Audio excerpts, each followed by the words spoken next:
Thank you so much for being here today. My name is Kate Paisani, and I'm the director of CARLA, and we are the Center for Advanced Research on Language Acquisition at the University of Minnesota. We are delighted today to have Corey Mathieu with us. Corey is a PhD candidate in the second language education program here at the University of Minnesota, and she is finishing up her dissertation. She's looking forward to defending this summer, and she'll be joining the faculty at the University of Wisconsin-Green Bay in the fall. So we're really pleased to see her moving forward in her career, even though we'll miss her here at the University of Minnesota. The title of her talk today is Redesigning Materials for Content-Language Integration, Teachers' Conceptualizations and Enactments in Secondary Dual Language and Immersion. And as usual, we will leave the chat open during the talk, but we ask you to post your questions towards the end. And Corey has left some time at the end of the presentation for Q&A. So thank you again all for being here, and I'll turn things over to Corey. Welcome, Corey. Thank you so much, Kate, for that welcome. And as Kate said, thank you so much to all of you for being here. It's a little overwhelming to have so many people from at this talk from all over the world, and I'm very excited to be able to share some of my research with you all today and have a conversation about what this looks like when we're really thinking about content and language integration. I also want to start out by thanking CARLA and Kate and Karen Larson and all those who I've worked with at CARLA for supporting my research and my work over the years at the University of Minnesota. As Kate said, I'm excited to be moving on, but I'm going to miss my colleagues here as well. So this is a nice way to finish up this semester and my time here. So as I mentioned, the work I'm sharing today is one part of my dissertation research, and I'll be talking you through a bit of what my study looked like and what it means for teachers to conceptualize and enact content and language integration in their classrooms. So I predominantly study a specific form of content-based language education called dual language and immersion education, or I'll call it DLI throughout the course of this presentation.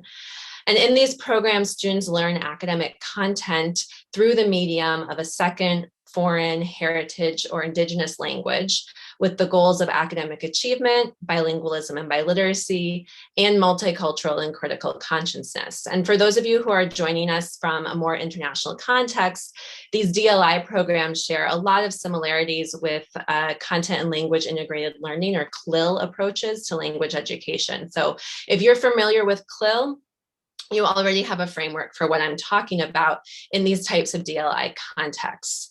And in the United States, DLI programs have shown to have a very high potential for closing the academic opportunity gap.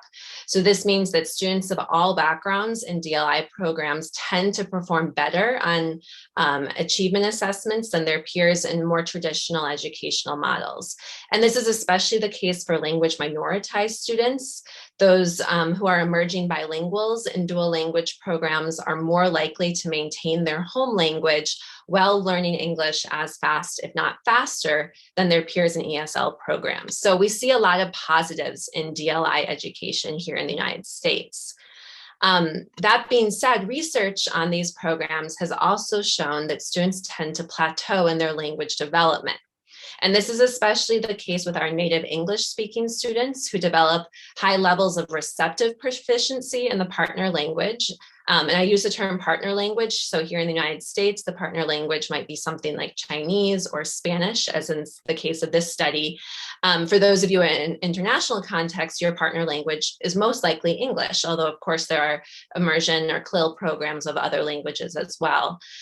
So these students develop high levels of receptive proficiency in this partner language, but they also exhibit grammatical inaccuracies and lack of lexical specificity. And so some research has also shown that native language students, such as Spanish home language students, can become English dominant in these programs due to the power of English in American society.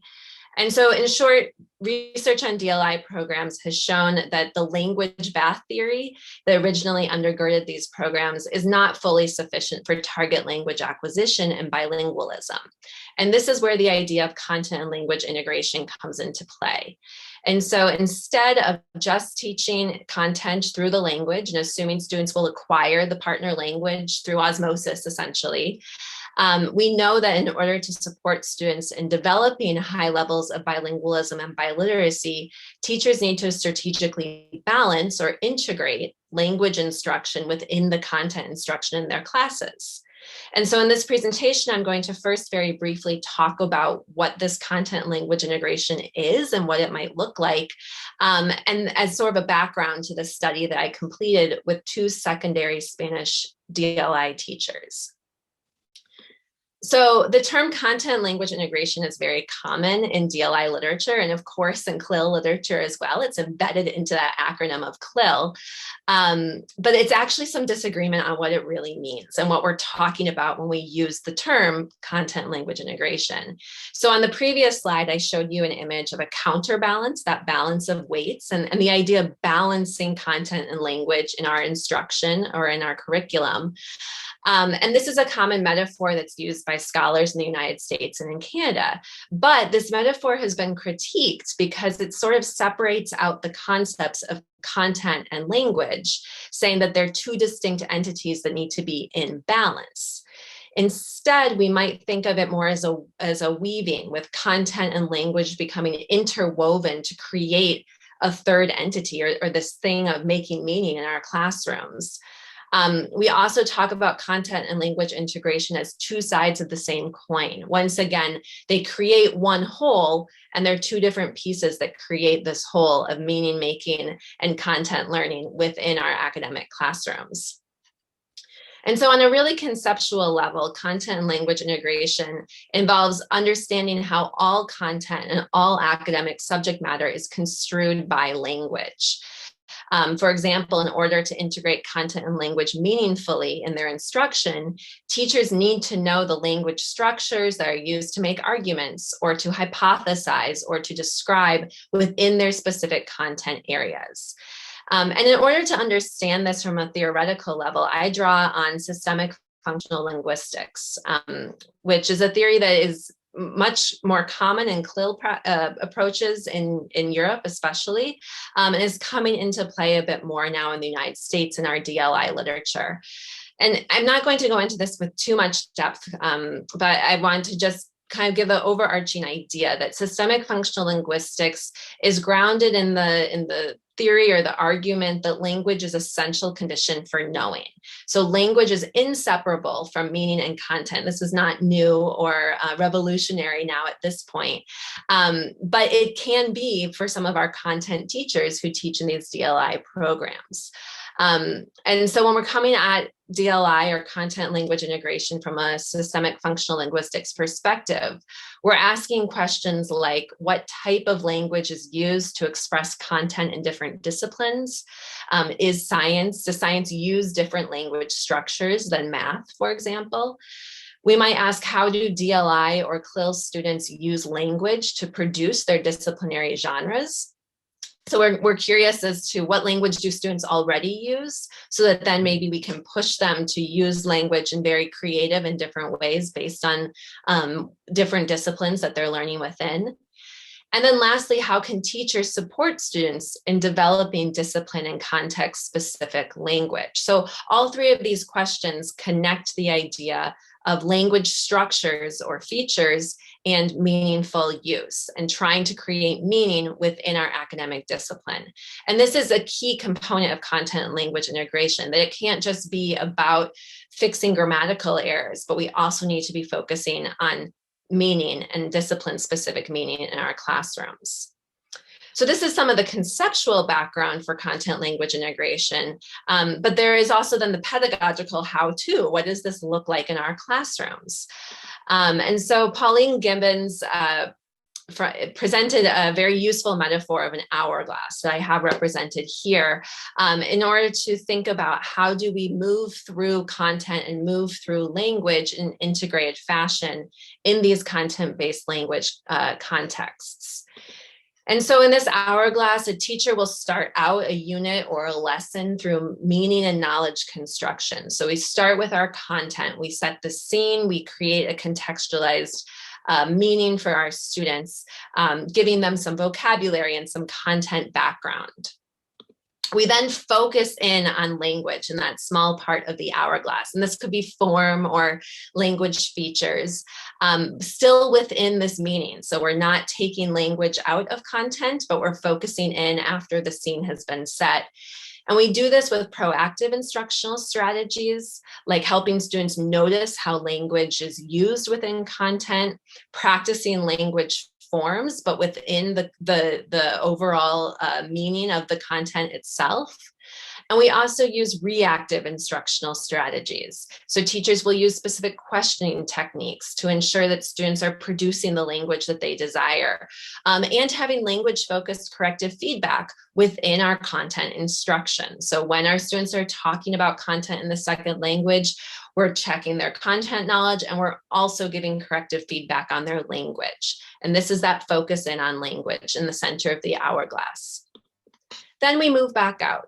And we move back into using that language for knowledge construction. So we've started by setting a scene, we focus in on language and form, and then we move back towards our content meaning, but using that language that we practiced in meaningful ways. And so this is a pedagogical approach to content and language integration, thinking about, okay, what would this actually look like in my classroom to help students think about the language features that are necessary to express whatever content I want them to be expressing. You know, it seems nice and easy, right? There's a lot going on here that our teachers need to be thinking about in these DLI classrooms. And what we know is that there's some really tough challenges to doing this integration well and systematically in these DLI contexts. First and foremost, in the United States, DLI teachers tend to be trained and licensed as content teachers. So in secondary, the area that I've been working in, that means that the teachers I work with are prepared as social studies teachers or prepared as math teachers, and they happen to be bilingual. They do not necessarily have any training in language instruction or language pedagogy, and they certainly don't have training in how to integrate language instruction into their content instruction. And so then doing this type of integration requires an identity transformation. They need to now see themselves as a language teacher or as an integration teacher, not simply as a social studies teacher. And that is a very large undertaking from the level of identity, not much less pedagogy. That being said, we also know that this type of integration requires a very complex pedagogical content knowledge.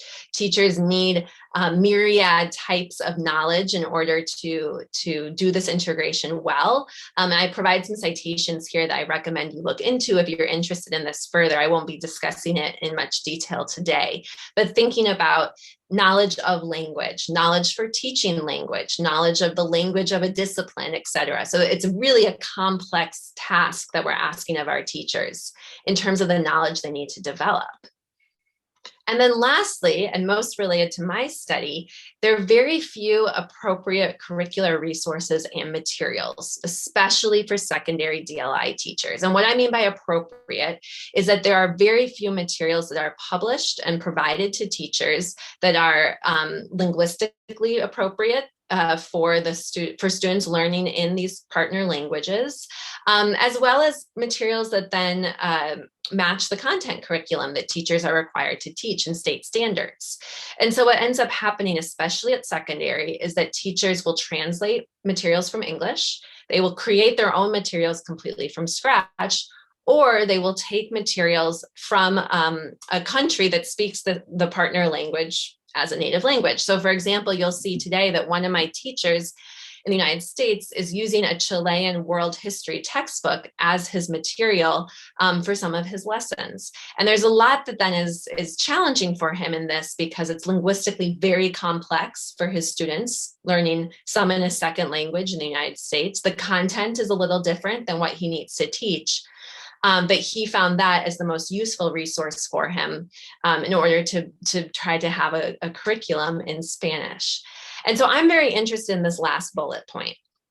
as sort of an entree into thinking about content and language integration. And so my research agenda has really been focusing on a broad question of, okay, so how can teachers be best prepared to integrate content and language in their instruction? We know this is very challenging. What can we do to support teachers in doing this process? And there's a little bit of research that's starting to come out that looks at this question. But what no research looks at yet is how might these pedagogical materials serve as a tool for supporting and educating teachers in integrating content and language. And when I'm talking about pedagogical materials, I'm talking about published textbooks, I'm talking about worksheets, handouts, potentially PowerPoints, these materials that teachers use in their classrooms every day. What if these instructional materials were intentionally designed to prompt language integration within content instruction? That's my big question. What if we made these materials in a way that they supported that integration from the get-go, and teachers didn't have to be using a content material and trying to find the language themselves? So I ask, what would their materials designs need to look like? How would the teachers then use these materials? What would they do with them if all of a sudden materials themselves showed content and language integration? And how would interacting with these materials affect teachers' knowledge? Would they learn about integration if they were using these materials that model or prompt them to do this type of integration in their instruction? And the reason I'm focusing on materials themselves, there's two important things. First of all, as I said, materials are often a problem for secondary DLI teachers. So I want to hit the problem at the head, right? And then second, research in other educational fields like math and science have shown that really well-designed materials have the potential to support teachers in new and complex pedagogical approaches, which is what content language integration is. And so in order to answer this question, I conducted a materials redesign project using design-based research with my teachers. I'm going to talk briefly about what design-based research is and what this project looked like, and then we'll move into the data that I found. So design-based research is a unique type of educational research, and it's a methodology that if you're not familiar with, I highly recommend, because it's the intent of design-based research is to explore the question of what could be in our classrooms and how do we get there. And so it's very practical, and it's focused on supporting teachers and students and making our classrooms as the best places that they can be through research and through theory. So design-based research has several key characteristics that undergird what this methodology looks like. First and foremost, it's interventionist, meaning as a researcher, I go into classrooms and I have an intervention that makes change in those classrooms that I am then studying. It's complex in this way. It's also theory-driven. I'm going to talk in just a moment a little bit about the theory that I use to underline my study. It's practical, as I already mentioned. The ultimate goal is to make change, positive change in these classrooms in the moment, and not in the future, but as we're there as researchers practically affecting these classrooms. And it's iterative. And so as you'll see in a moment, what this means is that I created an intervention, we tried it out, and then we made changes and tried it out again. And so we have an iterative cycle through which we are constantly tweaking and improving what we're doing, myself with the teachers that I worked with. And as I just said, the teachers I worked with, it's a collaborative methodology. And so I was working with 2 secondary DLI teachers. We were collaborating together on the intervention, on the iterative cycles, on what was going on in the classrooms. And this is a key component of DBR research, because we are there living in these teachers and student spaces. And lastly, it's situated. So it's grounded in a local context. And so the findings that I have for today are situated findings. They are from this local experienced context. And then the goal is that I'll be able to create generalizations that might apply to other classrooms and other content-based language education contexts. So as I mentioned, my question was, can I redesign materials, content materials with a language focus in order to help promote content and language integration? And so I developed what's called a conjecture map. And this is a way of showing the theory that undergirds your intervention in the research that you do. And so my conjecture, I don't call it a hypothesis, but my conjecture, my hope was that language-focused modifications to these content-oriented DLI materials will support increased content and language integration in the classroom. And in order to get there, I had some embodiment. So this is what my intervention actually looked like. I made typographic enhancements on the materials with bolding, underlining, highlighting of language. I included language-focused information boxes in the materials. And there were language-focused components in student prompts. I'm going to show you an example of this in just a moment. And then I came up with the mediating processes of how I felt that this would help teachers' instruction. So I expected there to be increased attention to language in the classroom as teachers use these materials. I expected there to be a focus on function, form, and genre, using both the systemic functional linguistics perspective and a focus on some of those errors that we know students are making. And I expected there to be enhanced teacher knowledge about content and language relationships, how the two are intertwined. And then my outcomes that I hoped for, of course, was more integration of language within their content-focused instruction. I hope to see some shifts in the teacher's discourse in the classrooms, focusing more on language. And I hope to see shifts in how the teachers conceptualize content language integration. And that's what we'll talk about today. So what did this look like? In reality, you can see here the 4 stages of my intervention. These are the stages of DBR, where you design an intervention, you then implement it, and you analyze what happened, and then you do it again. It's iterative, like in a cycle like that. And so my stages was, first I worked with the materials and with the teachers, and we collaboratively analyzed their materials. So they had content materials that they brought to the table, and we analyzed them for language. I then redesigned the materials with this language integration focus. The teachers then taught with these materials in their classrooms. And then we came back together for collaborative reflection. We asked what worked, what didn't work, what was it like teaching with these materials, what can we do differently? And we did this cycle several times. So for example, this is an example of one of the materials, and it's okay if you can't read it completely, and it's in Spanish, and so if you don't read Spanish. But what happened here is that this text in the middle of the material is what came from the textbook. And then the teacher and I worked together to create content questions and to create language-focused questions. And so we have here, for example, a genre explanation where we wrote an explanation of the genre of the text. To help students and the teacher see this discipline, literacy, language connection. And I created language analysis questions where students were identifying cause and effect in the text, cause and effect relationships. And then they were asked, okay, and what language helped you know this was a cause and effect relationship? So there was a language analysis question asking students to find linguistic clues in the text. And I want to point out here something that's very important. So I created this material with the teacher's input. And so I was also interested, not just how the students would find the linguistic clues, but what teachers would do, say, with this genre explanation or with these language analysis questions. Because remember, the teachers are not trained as language teachers. And so with that in mind, I want to talk briefly about who these teachers were. And I'm going to let you read for 1 second while I take a sip of water.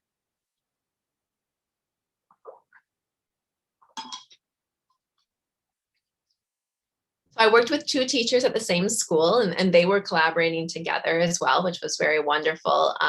Fred was a Spanish world history teacher teaching 10th grade. This was his 2nd year in the program. And he had completed a Master of Arts of Teaching as a 512 social studies teacher, where he did write a thesis about best practices for DLI social studies instruction, but all of his training was as a social studies teacher. Jessica was a Spanish language arts teacher, and she was in her 3rd year in the program, and she was trained as an English language arts teacher and as a Spanish language teacher. So she had experience both in language arts and in Spanish as a world language or more traditional language setting. one thing that's very important to note about this program where the teachers were teaching is that it was very linguistically, ethnically, and culturally diverse. This was what's called a two-way program, and so it included Spanish home language students as well as English home language students. And in Fred's class in particular, there were also recent arrival students from various Central American countries who were recently arrived to the United States. And so they were put in his Spanish world history classroom so that they could continue to learn world history as they were developing English, rather than putting them into an ESL type of sheltered environment. And so there was really a wide range of linguistic proficiency, which will come into play in my findings. And so in terms of what I did with these teachers, I just wanted to show it to you visually to give you a better sense of what happened. And so Fred was able to complete 3 cycles of this materials redesign. In his first cycle, it was a unit on ancient Greece and Rome, and you'll hear a lot about that unit today. And we were looking at cause and effect language, and specifically at relative clauses. We then reflected, and then we did it again, looking at roles of women in ancient societies. And in this cycle, we were looking at compare and contrast discourse structures. We then all were able to come back together, the 3 of us, and have a reflective session before Fred completed a final cycle looking at the French, Haitian, and American revolutions, where he was focusing on persuasive language. At the same time, I was working with Jessica, and we were able to complete 1 cycle and then a planning session of another cycle before we were shut down due to COVID. And so unfortunately, Jessica did not have opportunities to really have that iterative reflective experience because she only completed the first cycle of the project. But she, as a language arts teacher, had her students reading a novel and focusing on narrative writing. And she really wanted to focus on correct use of accent marks on third-person preterite verbs in Spanish. And so you see there's a very specific focus there that I won't have time to talk about more today, but was a focus that was very important to her. So my research question was, how are teachers' conceptualizations and enactments of content-language integration shaped by participating in this study that I've explained to you? I'm going to be focusing on 2 main themes that came out of this data. And so I was looking at what is content and language integration and how the teachers' conceptualizations of language shifted throughout the study, and then how to integrate and how their understandings of how to go about this process were also challenged by this study. So focusing first on what is content language integration and how do the teachers conceptualize this process? And really, how do they conceptualize what language is became very interesting. And so the teachers moved from this idea of content language integration as grammar instruction away from that, and then they actually returned back to it. So my title is not just grammar instruction, but really because there was some shifting that happened throughout the project. So at the beginning of the study, both teachers were very concerned with the idea of grammar and what they called grammar. It wasn't always actually grammar. Some of it was orthography, spelling, the accent marks that I mentioned, but they were very concerned about fixing these errors and focusing on type and token. I'll show some examples in a moment. Over time, we moved towards a functional perspective, and this was with some of my work with systemic functional linguistics and trying to help them see the discipline literacy language connections. And they were moving towards helping students analyze for communicative purpose, analyzing text for meaning rather than just looking at was your grammar accurate. But interesting, by the end of the study, they had moved back to grammar and to this form-focused approach. And I'll talk about this in more detail in a moment, but even mentioning things like using Duolingo or these different types of applications to really hone in on the students' grammar. So a very interesting shift back then that happened throughout the study.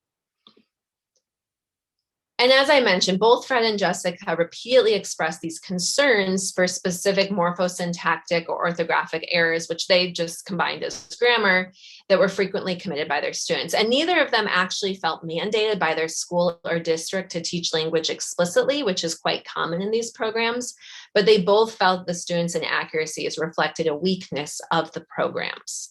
And so Jessica sums this up in this statement that she said, a big question I've had this year is like, they're wildly inaccurate with grammar, or at least I perceive them to be. They're probably not as bad as I think they are, and I just don't know if that should be a focus of my classroom. I would like to go to someone about that, and depending on who I talk to, I get a different answer. They need to be highly communicative. Okay, well, that doesn't mean I need to focus much on grammar, but do they need to be academically accurate and polished in a dual language immersion program based on true biliteracy? So there's two things that I note here. First of all, Jessica perceives her students to be wildly inaccurate with grammar.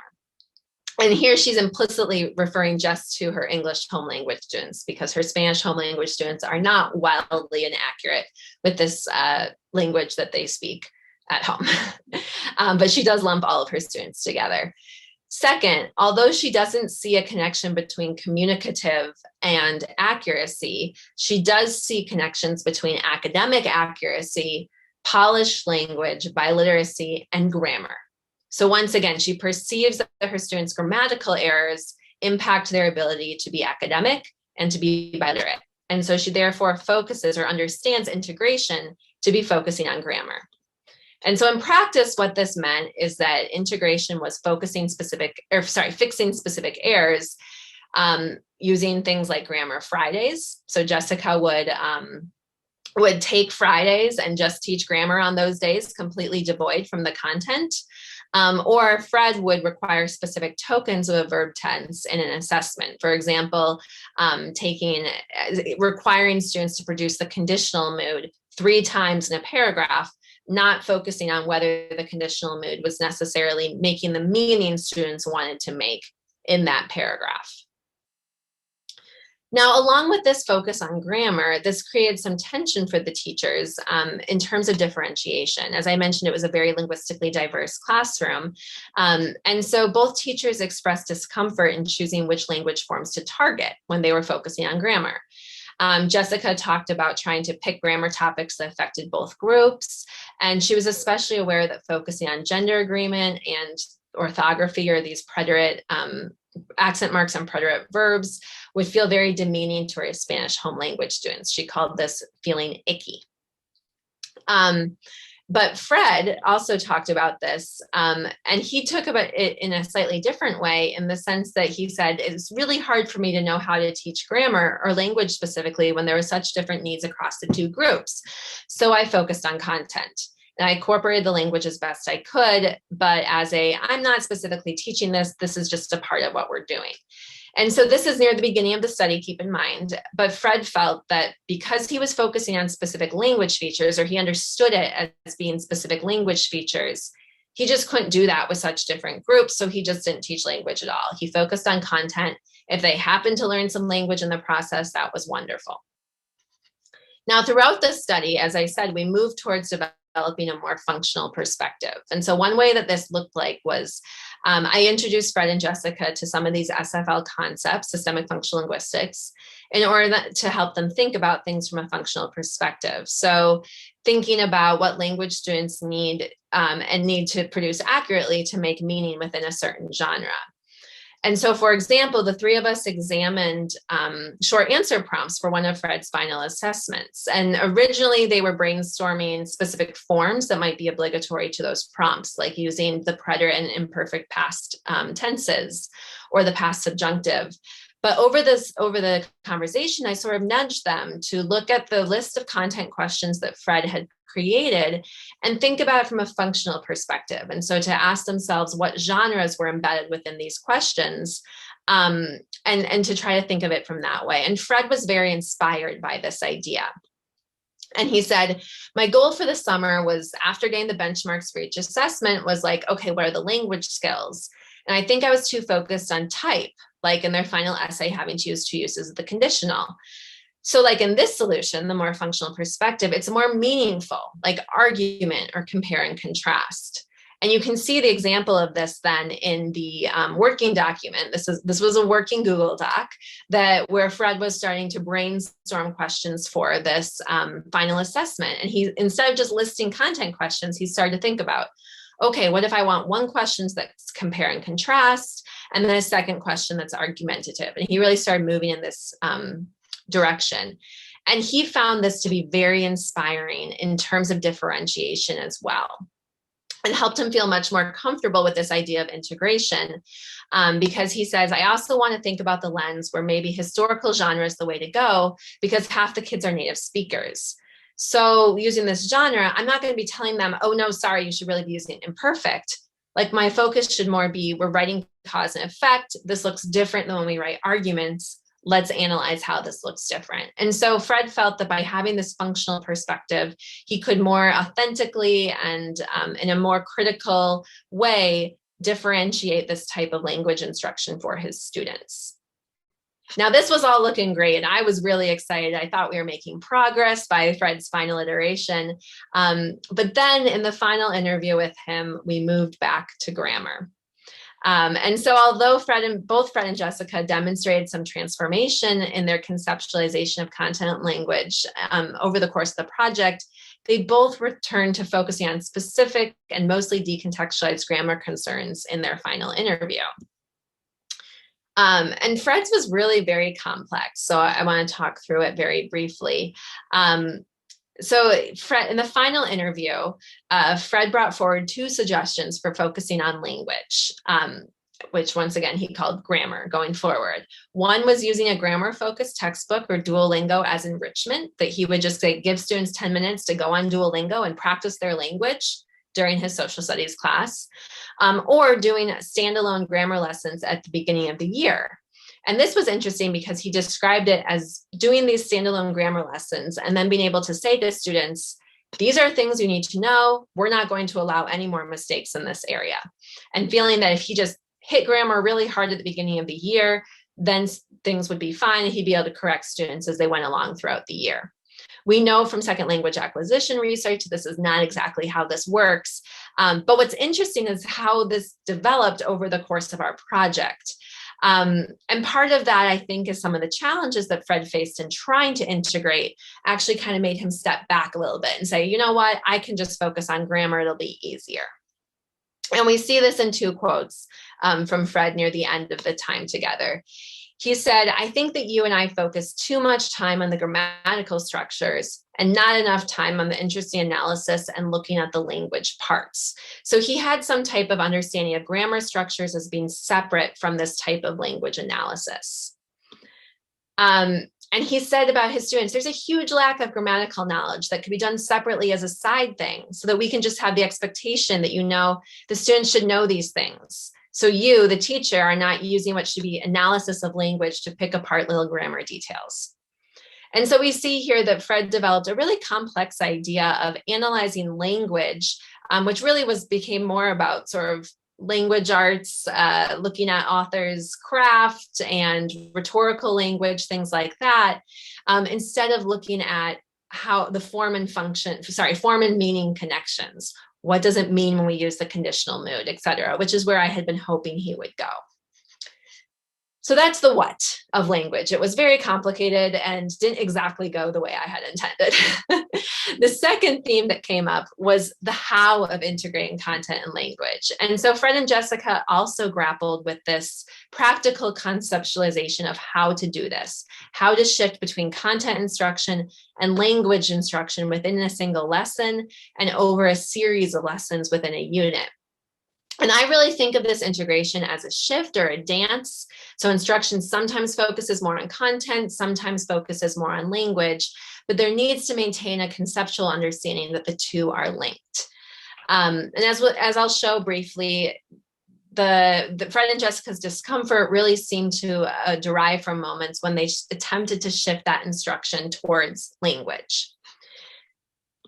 So this first occurred with this idea of which comes first, content or language, and timing these shifts across lessons. And so for the second mini unit that Fred did, he developed this unit in which he asked students to write compare and contrast essays on the roles of women, comparing ancient Aztec society and ancient Islamic societies. And while enacting this unit, Fred was continuously revising the activities and their order based on how previous days' lessons went. And he was really uncertain of how to order independent research and lessons on compare and contrast discourse structures. So really struggled with, when do we talk about content? When do we talk about language or literacy? And a few days into this unit, Fred and I debriefed on the phone.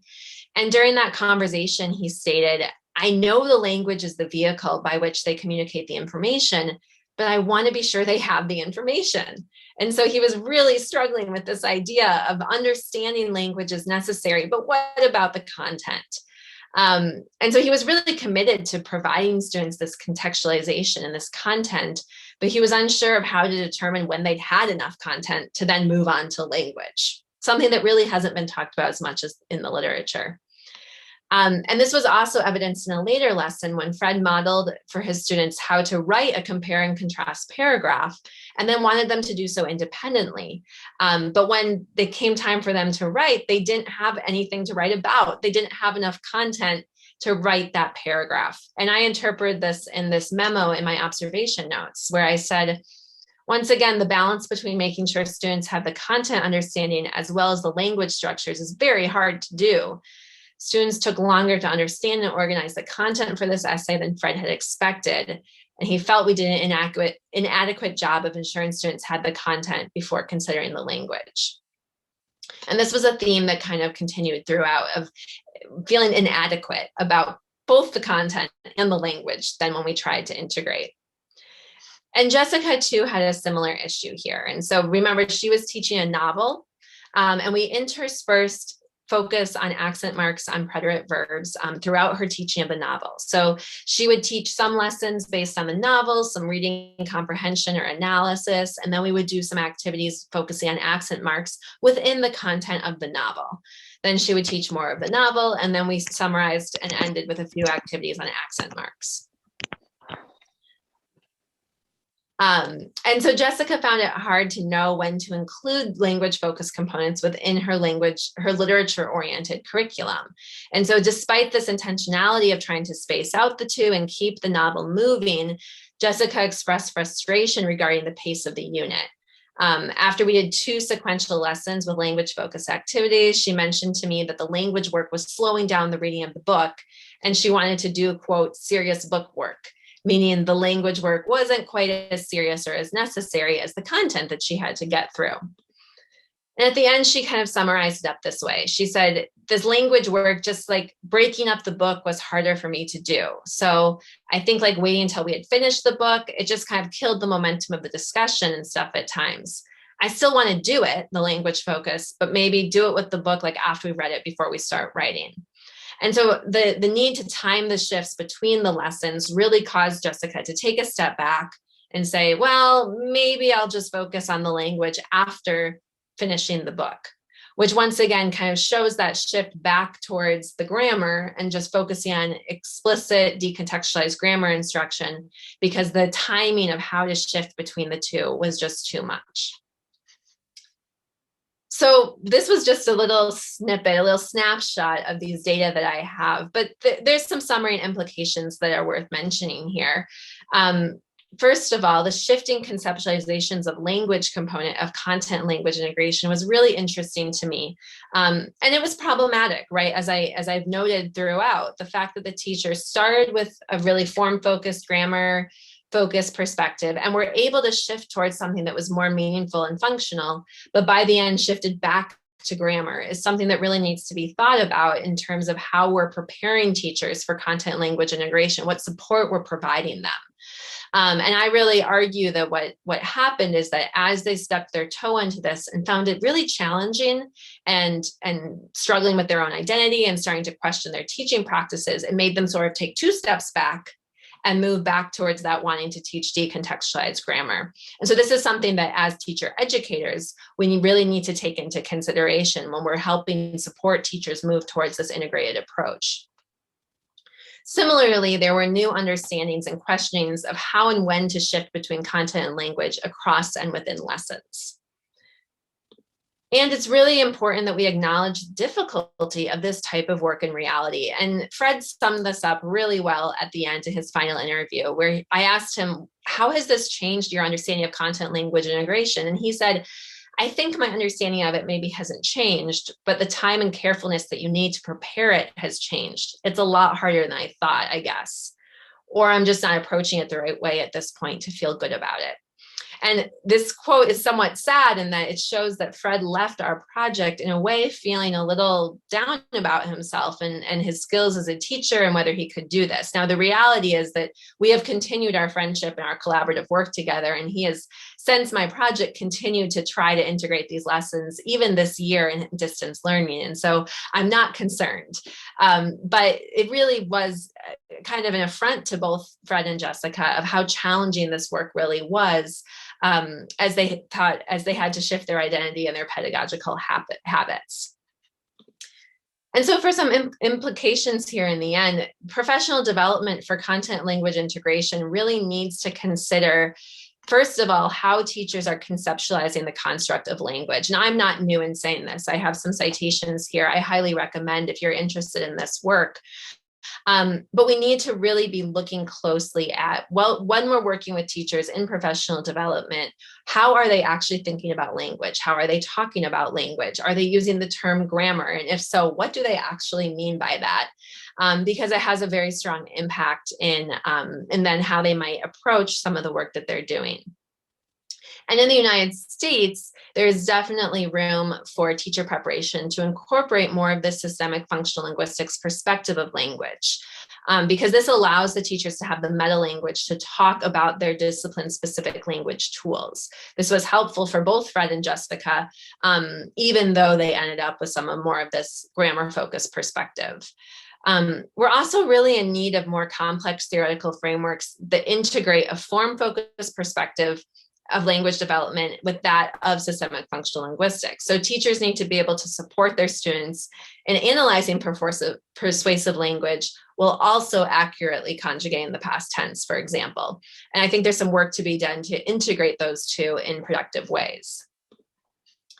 We also need to focus on teachers in the moment instructional moves in this shift between content and language. There's work out there that looks at unit and curriculum planning. There's work that looks at lesson planning. But when we get really micro down into what's happening in the moment, we have much less research and work on how to prepare teachers to enact this content and language integration once they get there in the moment. And so that's something that came out in my research as well. And then lastly, my research shows the challenge that can come with forming these on-the-ground longitudinal partnerships with teachers. I was very lucky to form a very collaborative, positive relationship with the teachers with whom I was working. But even working together for 9 months was not longitudinal enough to really affect change in their practice. Now, as I said, we were cut short because of COVID, but professional development really needs to be thinking very deeply about what does it look like to create on-the-ground partnerships with teachers over years in order to support them in the challenging work of integrating content and language in their instruction. So thank you very much for listening to my talk, and I would love to answer any questions that may have come up. I think we have about 10 minutes left. Thank you, Corey. I love the way that you told a story with your data today. It was really engaging, and I'm always struck by how your findings are in alignment with the research that's done in world language classrooms at the work that I do is at the post-secondary level, but very similar stuff that you're finding about language content integration. So yes, it's such an important contribution. So thank you. So the comments and questions are starting to come in. There are a couple of procedural questions that I thought we could start with first, just clarifying your context and your data, your methodology. So one question comes from somebody from outside of the US who asks if you could just explain what an English language arts class is. What does that look like? Just to give a better understanding of the context. Sure. So in the United States, a language arts class focuses on reading and writing skills. This is actually, I don't think I've had to explain what a language arts class is in a really long time. It's not my specialty, but it's not a language class. They're typically formed for native English speakers. All students in the United States take language arts classes to learn how to read and write different genres, to analyze literature, analyze texts, write persuasively, argumentatively, things like that. So it's not what we would call a language class in a world language or a second language sense. In this context, it was a Spanish language arts class, so they were taking language arts in Spanish. For some students, Spanish was their second language. For some students, Spanish was their home language. So it's a bit more complex there, but the content of the class was actually covering 4 large units that were narrative writing, persuasive writing, argumentative writing, and I don't remember what the 4th one was, reading and writing. So it's based more on these literacy skills. Perfect. Thanks for clarifying that. The second kind of procedural question is about your data collection. Could you just briefly tell us what your data sources were, and maybe the person asks how you collected your data throughout the project. So maybe you could just say what your data sources were and maybe how long your study was. Yes, of course. I apologize. I think I actually skipped that slide. So I worked with these teachers for a calendar year, and then we worked together for about half of an academic year. And I had pre and post interviews with each teacher individually. And then we were meeting for collaborative planning sessions, and those were all audio recorded. I also then observed and video recorded and audio recorded their classes when they were teaching with the materials. And then we had reflective sessions after each of those cycles that were also audio recorded. And so I had video recordings of the classrooms that I was analyzing. I had these audio recordings from their interviews. And then I collected, of course, all of the materials that we were designing and redesigning as well. Perfect. Thank you. So this is a question from Amanda. And Amanda, I'm going to paraphrase. So hopefully I'm capturing what you're saying. But essentially, she's asking about standard versus standard in quotes versus other forms of language, and whether or not various language varieties, dialects, or creoles were treated in the materials design, and how these language varieties might have been addressed during the process of creating and implementing these lessons. Yeah, so the materials that we worked with were text-based. So the teachers chose the content texts that they knew they were going to be teaching. And as I mentioned, Fred mainly, well, his first unit was based on this Chilean textbook. Later units, he was actually using translations from primary sources that were primary sources were in English, and then they were translated into Spanish. And Jessica was using a novel. And so those were the foundations of the materials themselves. We did not discuss the varieties that were represented in those materials. When Jessica was talking about third-person preterite or accent marks, she brought in opportunities for students who were Spanish home language to talk about how their parents use accent marks, or what they know about accent marks, pronunciation, et cetera. And so she brought in opportunities to talk about other varieties. And none of the work that we were doing was focusing on correcting students in terms of a standard use of Spanish.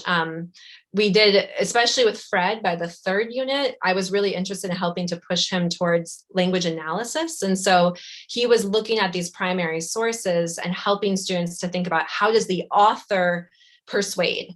What is the author doing in this context? And then looking at the language the author used. And so in that type of analysis, there's high room to do a critical language analysis and think about other varieties, or why is the author using the language they are using?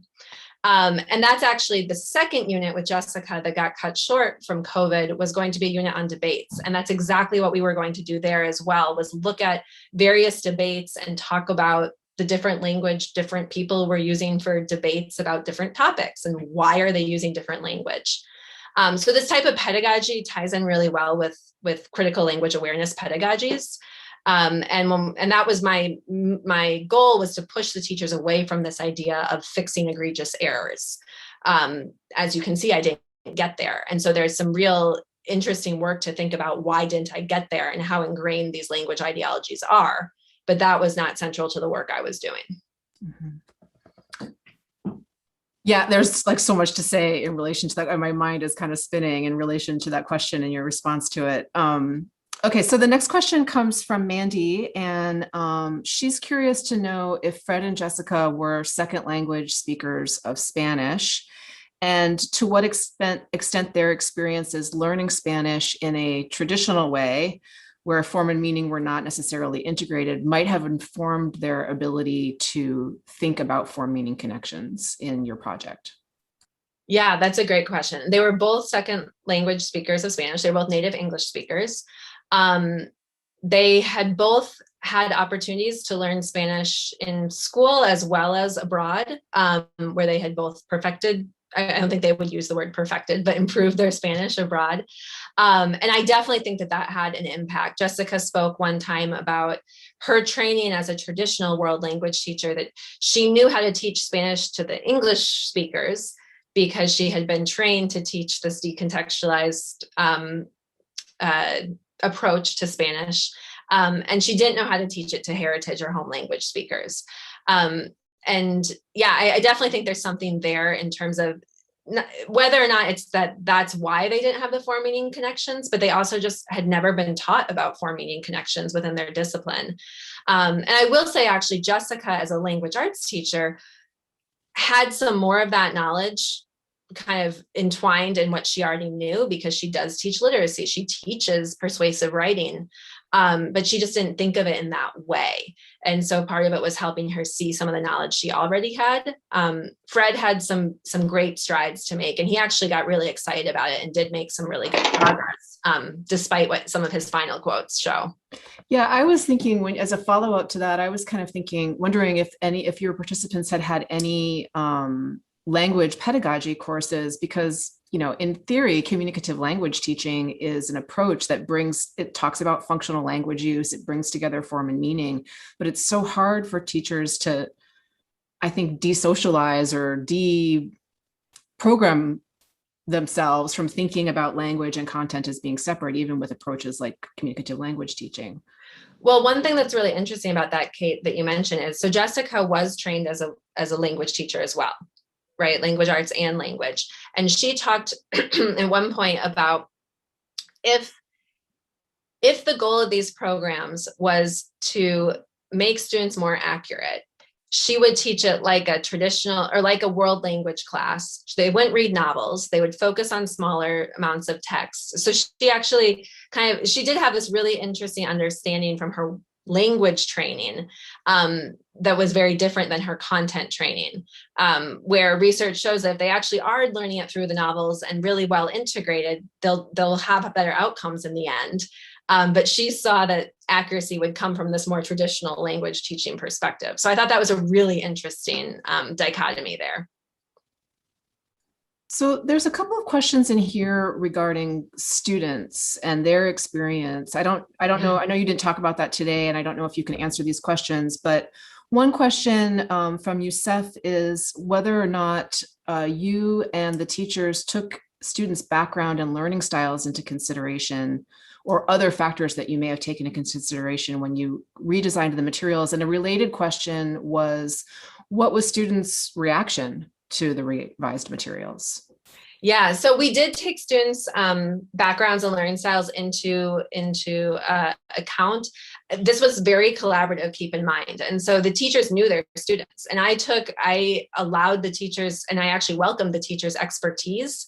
So they told me, this is how I want to teach this lesson. Here's this material I use. And I just incorporated kind of small language components into that. So the lessons were designed essentially by the teachers, knowing their students that they had been working with already during that year. How the students reacted is interesting. And it was actually one of my research questions I had to cut because of COVID. Was I had planned to have focus groups of students that then didn't happen. And they took it more in stride than one might expect. They were sometimes very enthusiastic about the language. Actually, the accent marks posed much more enthusiasm from the students than analyzing text for meaning, which we could get into another time. But they didn't have the skill. So when the teachers said, what do you observe about language? The students sometimes were like deer in headlights, because they too need to be taught what it means to analyze the language of a text. And so it's scaffolding for the students as well as scaffolding to help prepare the teachers. Well, you have perfect timing, Corey, because we are at exactly 1 o'clock, and that's the end of the presentation hour for today. You should take a look at the chat when we're done, because there's lots of positive feedback for you here. Everybody was very complimentary So thank you so much for sharing your work with us today. And we wish you all the best as you finalize your dissertation and get ready for your defense and go on to your new job. And thank you to all of you for attending. We really appreciate that you chose to come to a CARLA talk today, and we look forward. We're not exactly sure what our format is going to be in the fall. We're hoping to be back in person, but if we do have online presentations, we certainly hope to see you at those. So thank you very much, and thanks again to Corey. Thank you.